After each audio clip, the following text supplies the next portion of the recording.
Hello friends, welcome to exam भी। मैं हूं अरुणिमा और इस वीडियो में हम देखेंगे बैंक ऑफ इंडिया की वैकेंसीज के बारे में। यूं तो काफी सारे पोस्ट के लिए वैकेंसीज हैं, डिफरेंट स्ट्रीम डिफरेंट स्केल के लिए, बट हम इस वीडियो में बात करेंगे क्रेडिट ऑफिसर्स। आप देख सकते हैं credit officer GBO stream scale 1 officer. So total 79 post हैं इस पोस्ट के लिए, क्रेडिट ऑफिसर्स पोस्ट के लिए। इस वीडियो में हम देखेंगे important dates, eligibility criteria, pay scale, examination pattern, previous year cut off, previous year questions and आपकी क्या स्ट्रैटेजी होनी चाहिए। तो सबसे पहले हम देखेंगे कि एलिजिबल हैं कि नहीं। अगर आप एलिजिबल हैं तब उसके बाद नंबर आता है कि एग्जामिनेशन पैटर्न क्या है, पिछले बार का कट ऑफ क्या था और किस तरह के क्वेश्चंस पूछे जाते हैं। इन तीनों चीजों के बारे में आपको जानकारी होगी, उसके बाद आप अपनी स्ट्रैटेजी बना सकते हैं। तो शुरू करते हैं इंपॉर्टेंट डेट से। ऑनलाइन एप्लीकेशन शुरू हो गया है 16 सितंबर से एंड लास्ट डेट इज 30 सितंबर। Relevant date for age and qualification 1 सितंबर 2020। सो जो भी एज और क्वालिफिकेशन की कट ऑफ है, मतलब इस डेट तक आपका जो भी क्वालिफिकेशन है उससे रिलेटेड जो आपका सर्टिफिकेट है या डॉक्यूमेंट है वो आपके पास होना चाहिए। टेंटेटिव डेट अभी ये बोलते हैं विल बी एडवाइज्ड सेपरेटली, तो अभी इन्होंने कोई डेट फिक्स नहीं की है, बाद में बताएंगे। ओके। अगर हम सैलरी की बात करें तो क्रेडिट ऑफिसर स्केल 1 में आएंगे तो you can see starting basic salary होगी 23,700। So gross salary after including DA CCA housing, उसके बाद जो ग्रॉस सैलरी होती है लगभग 40,000 के करीब होगी आपकी शुरू में। और फिर ये 7 ईयर्स तक आपको 980 रुपीज का इंक्रीमेंट मिलेगा हर साल बेसिक में। फिर 2 इंक्रीमेंट्स ईयरली मिलेंगे 1145 के और फिर 7 ईयरली इंक्रीमेंट मिलेंगे 1310 के। ये स्केल 1 की बात है और फिर 42020 पे जाके ये रुक जाएगा। एलिजिबिलिटी क्राइटेरिया की बात करें तो एज जो है आपकी होनी चाहिए 20 से 38 ईयर्स के बीच में, अगर आप क्रेडिट ऑफिसर्स की पोस्ट के लिए इंटरेस्टेड हैं। क्रेडिट ऑफिसर 79 वैकेंसीज हम पहले देख चुके हैं और 20 से 38 ईयर्स के बीच में एज होनी चाहिए। कट ऑफ डेट है 1 सितंबर 2020। अगर हम एजुकेशनल क्वालिफिकेशन की बात करें तो यहाँ पे इन्होंने एक अनेक्सर दे रखा है, let us see that annexure. Educational qualification जो रिक्वायर्ड है, a degree graduation in any discipline with minimum 60% marks along with, so सिर्फ ग्रेजुएशन ये नहीं बोल रहे हैं, उसके साथ एमबीए और पीजीडीबीएम और पीजीडीएम और पीजीबीएम और PGDBA from institute of repute 2 और 3 ईयर प्रोग्राम और post graduation degree in commerce science and economics. So ये आपके ध्यान देने की बात है। और अगर आप एलिजिबल हैं तो आपके लिए यहाँ पे कंपटीशन उतना टफ नहीं होगा, क्योंकि यहाँ पे सिंपल जो ग्रेजुएट्स हैं वो अप्लाई नहीं कर पाएंगे। सो ये ध्यान देने वाली बात है। इसके बाद यहाँ पे जो मेंशन कर रहे हैं, candidates appearing in the final year of examination of MBA PGDBM PGDM PGBM PGDBA from institute of repute 2 और 3 ईयर्स प्रोग्राम और post graduation degree in commerce or science and economics are eligible to apply. However, their final result should be declared on or before 30th September. So कहते हैं कि जो भी educational qualification required है, अगर आप appearing candidate भी हो जो final year में है तो आप fill कर सकते हो, लेकिन प्रोवाइडेड 30 सितंबर 2020 तक आपका रिजल्ट आ जाए। या अगर ये नहीं है तो सीए हो या आईसीडब्ल्यू है या सीएस हो तो भी आप इस एग्जाम के लिए, इस पोस्ट के लिए एलिजिबल हैं। इसके बाद कहते हैं a certification in computer course for minimum 3 months, कम से कम 3 महीने का कोई भी कंप्यूटर कोर्स का सर्टिफिकेट आपके पास होना चाहिए, और इंफॉर्मेशन टेक्नोलॉजी और related paper as one of the subjects at graduation level और afterwards is a must. So ये भी नेसेसरी है, जरूरी है।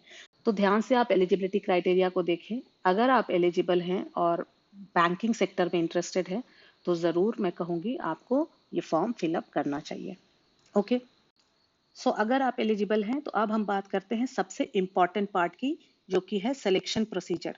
तो यहाँ पे ये कहते हैं selection will be through online test and और जीडी एंड और personal interview depending on the number of applicants and eligible candidates.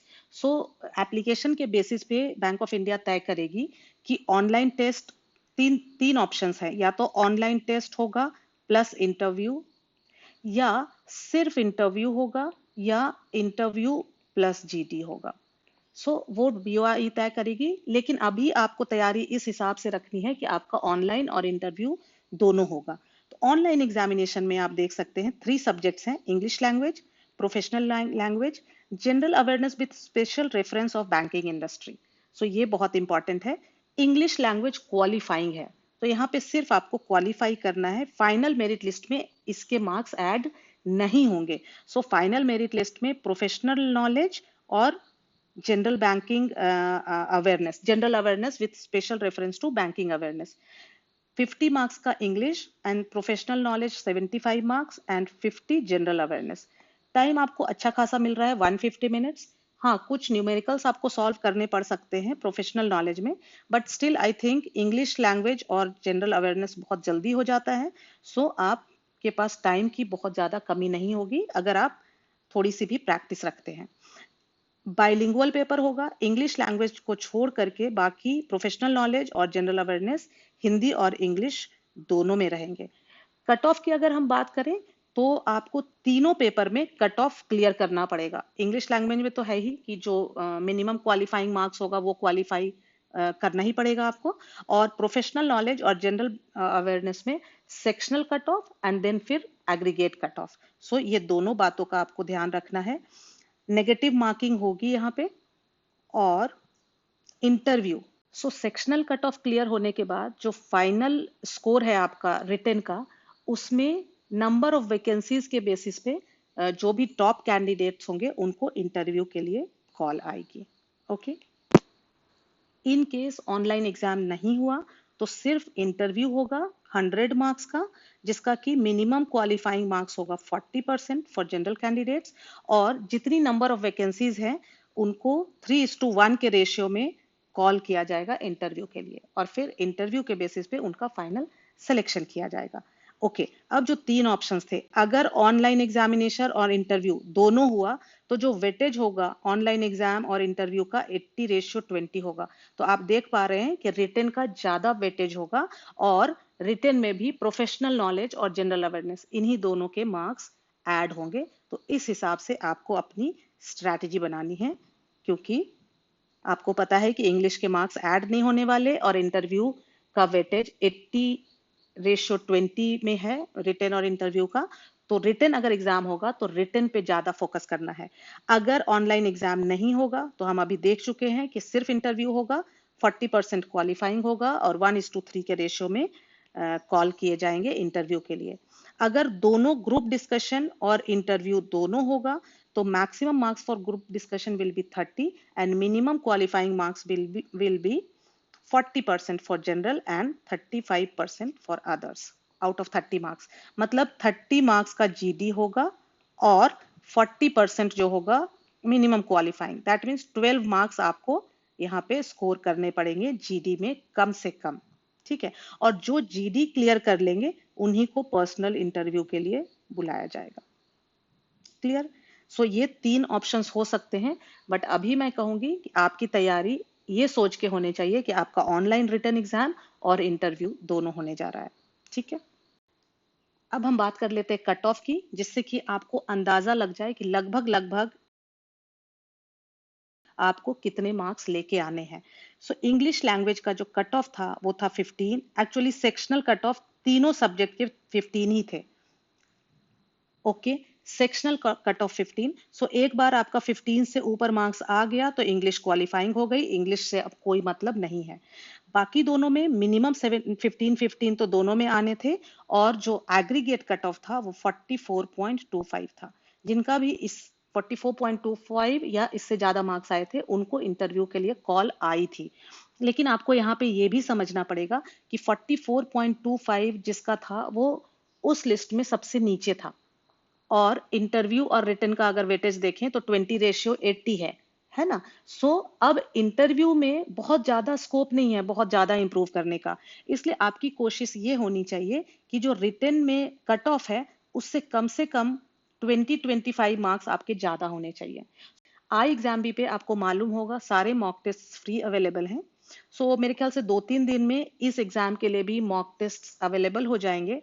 आप उसको लिख के देखें देखें अभी आपका कितना स्कोर आ रहा है, दैट मीन्स कि एज ऑन डेट आप कहाँ स्टैंड करते हैं, और उसके बाद धीरे धीरे अपने आप को 70 to 80 तक ले जाने की कोशिश करें।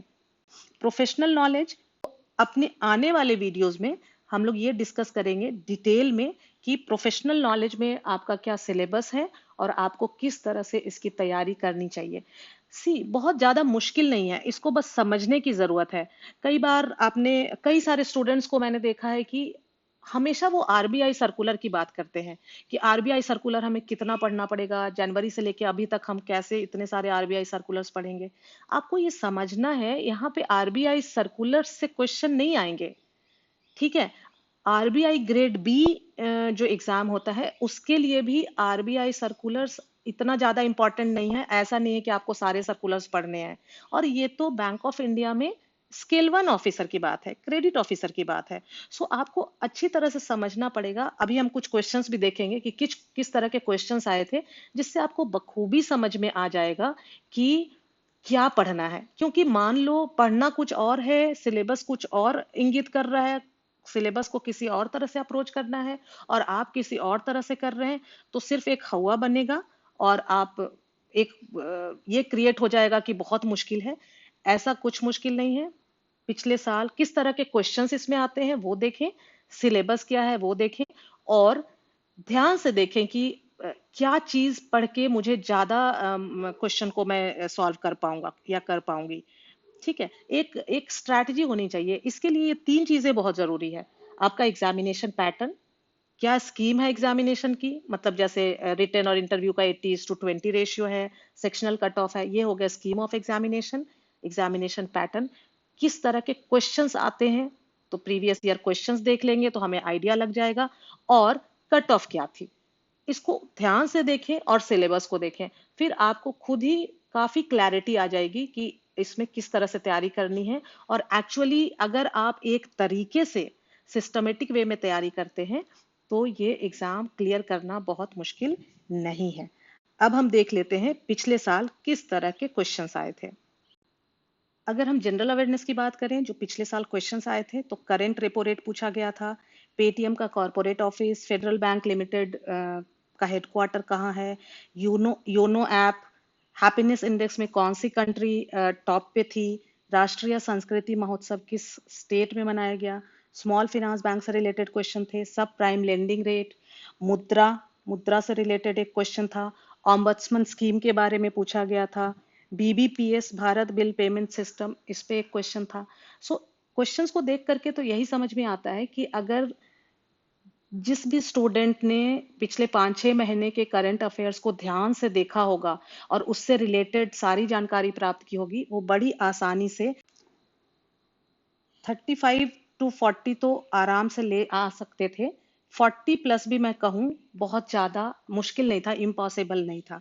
अब आप देखो टोटल कट ऑफ 44.25 था, उसमें से अगर 35 मार्क्स भी यहाँ से आ गए तो आपका सिर्फ 9 मार्क्स बचा प्रोफेशनल नॉलेज में। लेकिन जो पहले मैंने ये कहा था कि हमें सिर्फ इसको टारगेट नहीं करना है, लगभग 70 के आसपास हमें रखना है। सो आप, अगर आपको प्रोफेशनल नॉलेज टफ लगता है तो आप कोशिश करें जनरल अवेयरनेस में 40 प्लस लेके आने का, तो आपका वहां पे बर्डन कम हो जाएगा। अब देखते हैं प्रोफेशनल नॉलेज में किस तरह के क्वेश्चंस आए थे। प्रोफेशनल नॉलेज के क्वेश्चंस की बात करें तो इस तरह के कुछ क्वेश्चंस थे कि एक व्यक्ति मैक्सिमम कितने कंपनीज में डायरेक्टर हो सकता है, इन्वेंट्री वैल्यूएशन मेथड लीफो पे एक क्वेश्चन था, अपॉर्चुनिटी कॉस्ट, कैश बजट, फिर कैलकुलेट करने को आया था। सो कुछ कैलकुलेशन बेस्ड क्वेश्चंस भी थे। सो इसमें operating cycle, break even sales, return on investment, budgeted cost, interest coverage ratio पे एक सवाल। सो नेक्स्ट वीडियो में डिटेल में हम देखेंगे प्रोफेशनल नॉलेज का सिलेबस क्या है और एग्जैक्टली क्वेश्चंस किस तरह से पूछे जाते हैं, किस सेक्शन पे हमें बहुत ज्यादा फोकस करना चाहिए, किस सेक्शन पे हमें बहुत ज्यादा टाइम नहीं वेस्ट करना है, क्योंकि ये भी बहुत जरूरी है। सही जगह पे आपका फोकस और टाइम स्पेंड होना चाहिए, तब सिलेक्शन के चांसेस बहुत ज्यादा बढ़ जाते हैं। जैसा कि मैंने आपको बताया, आई एग्जाम भी पे सारे मॉक टेस्ट फ्री अवेलेबल हैं। इसके मॉक टेस्ट भी और मेमोरी बेस्ड पेपर भी, जो पिछले साल का जो क्वेश्चन है, ये दोनों आपको 2-3 दिन में मिल जाएंगे। इस एग्जाम की तैयारी में अगर आप गाइडेंस चाहते हैं तो we are going to launch a course for this exam. So बहुत जल्दी हम इसी वीक एक कोर्स लॉन्च करने जा रहे हैं। और आई एग्जाम भी का जो यूएसपी है वो है इनकी एक्सपर्ट फैकल्टीज। सो आप अभी तक समझ गए हैं इसके एग्जामिनेशन पैटर्न को देख के, प्रीवियस ईयर क्वेश्चंस को देख करके, कि जो क्रूशियल है फिनांस एंड मैनेजमेंट सेक्शन और आपका बैंकिंग अवेयरनेस। और यहाँ पे डॉक्टर शर्मा हैं, वो आरबीआई में सीजीएम, एज आर सीजीएम आरबीआई वो रिटायर हुए हैं। Started his career as RBI grade B officer. Mister CP Joshi, ex AGM RBI, इन्होंने भी आरबीआई ग्रेड बी ऑफिसर से अपना शुरुआत की थी अपनी, और यस बैंक में एसवीपी थे। प्राची अग्रवाल, केयर रेटिंग्स के साथ इन्होंने काम किया है, काफी अच्छा लंबा एक्सपीरियंस है इनका। Risk analysis, credit management, investment banking and equity research. और ये मैं हूँ, मैंने भी अपना career bank PO Indian overseas bank से शुरू किया था, और फिर मैं ग्रेड बी ऑफिसर सिडबी में थी। साथ ही साथ पिछले 10 सालों से मैं कॉम्पिटिटिव एग्जाम्स के लिए स्टूडेंट्स को प्रिपेयर करा रही हूँ। सो if you are really sincere and if you want to clear this exam, and you can do it on your own also, आप अच्छी तरह से इसको एक बार चीज़ों को समझ लें और सिस्टमेटिक तरह से डिसिप्लिन वे में आप तैयारी कर सकते हैं। लेकिन अगर आपको लगता है आपको गाइडेंस की आवश्यकता है तो आप ज़रूर आई एग्जाम भी से संपर्क करें। So thank you friends, thanks for watching.